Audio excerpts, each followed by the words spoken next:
Chapter 12. Rehoboam went to Shechem, where all Israel had gathered to make him king. When Jeroboam son of Nebat heard of Solomon's death, he returned from Egypt, for he had fled to Egypt to escape from King Solomon. The leaders of Israel sent for Jeroboam, and the whole assembly of Israel went to speak with Rehoboam. "Your father was a hard master," they said. "Lighten the harsh labor demands and heavy taxes that your father imposed on us. Then we will be your loyal subjects."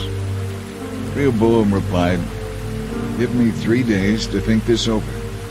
Then come back for my answer." So the people went away.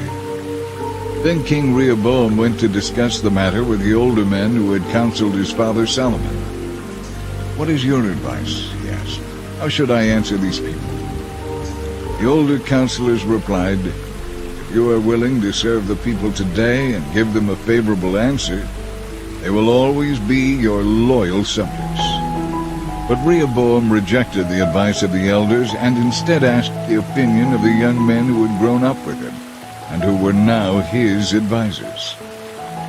"What is your advice?" he asked them. "How should I answer these people who want me to lighten the burdens imposed by my father?" The young men replied, "This is what you should tell those complainers. My little finger is thicker than my father's waist. If you think he was hard on you, just wait and see what I'll be like. Yes, my father was harsh on you, but I'll be even harsher. My father used whips on you, but I'll use scorpions." 3 days later, Jeroboam and all the people returned to hear Rehoboam's decision, just as the king had requested. Rehoboam spoke harshly to them, for he rejected the advice of the older counselors and followed the counsel of his younger advisers. He told the people, "My father was harsh on you, but I'll be even harsher.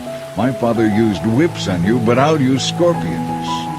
So the king paid no attention to the people's demands.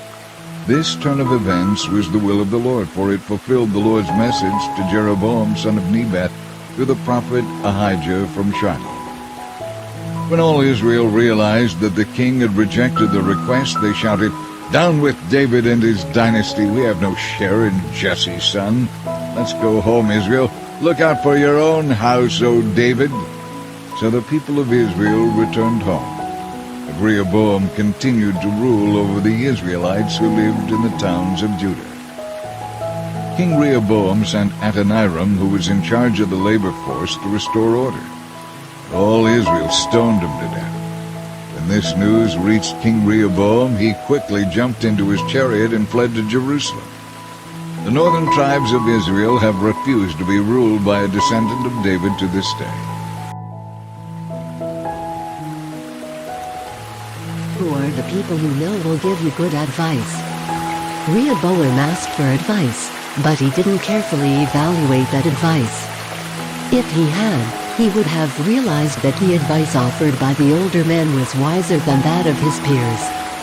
To evaluate advice, ask yourself if it is realistic, workable and consistent with the Bible. Determine whether following the advice will be fair, make improvements, and result in a wise solution. Seek counsel from those more experienced and wise. Advice is helpful only if we evaluate it with God's standards in mind. Thank you for taking time to hear God's Word today. God bless you.